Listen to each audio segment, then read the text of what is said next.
Méditation du 30 avril. Combien vaux-tu? Vous savez en effet que ce n'est point par des choses périssables, argent ou or, que vous avez été rachetés, mais par le sang précieux de Christ. 1 Pierre 1, versets 18 et 19. Plusieurs personnes ont tenté de déterminer la valeur d'un être humain. Jim et Priscilla Tucker ont fait l'observation suivante. Si nous déterminons notre valeur par les matériaux qui nous composent, l'eau, le fer, le calcium, la graisse et d'autres substances, nous vaudrions moins de $50. Mais il y a un autre calcul qui a davantage retenu mon attention, celui de Kate Kromsch. Nous sommes tous constitués d'environ 1000 quadrillions d'atomes, ce qui équivaut à 1 suivi de 27 zéros. Qu'est-ce que ça vaut? Imaginez un déluge de petits pois tombant du ciel et recouvrant la surface de la planète, y compris les océans d'une couche de mètres d'épaisseur. Ensuite, envisageons un voyage dans l'espace pour recouvrir 250 000 planètes supplémentaires de la taille de la Terre de la même manière. À ce stade, nous aurions accumulé 1000 quadrillions de petits pois, soit le même nombre d'atomes que ceux présents dans notre corps. Koch affirme que ce nombre d'atomes a le potentiel de produire 11 millions de kWh par kilogramme.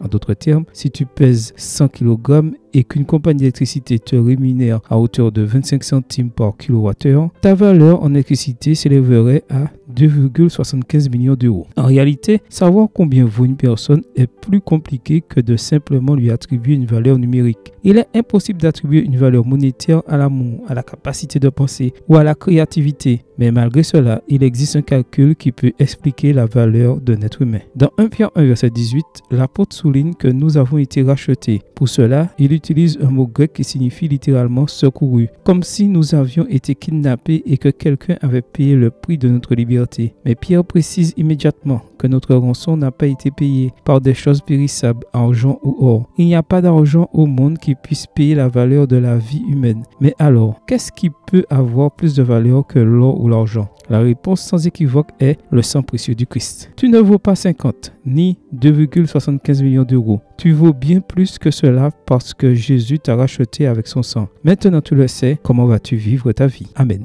Bonne journée à toi et que le Seigneur te bénisse.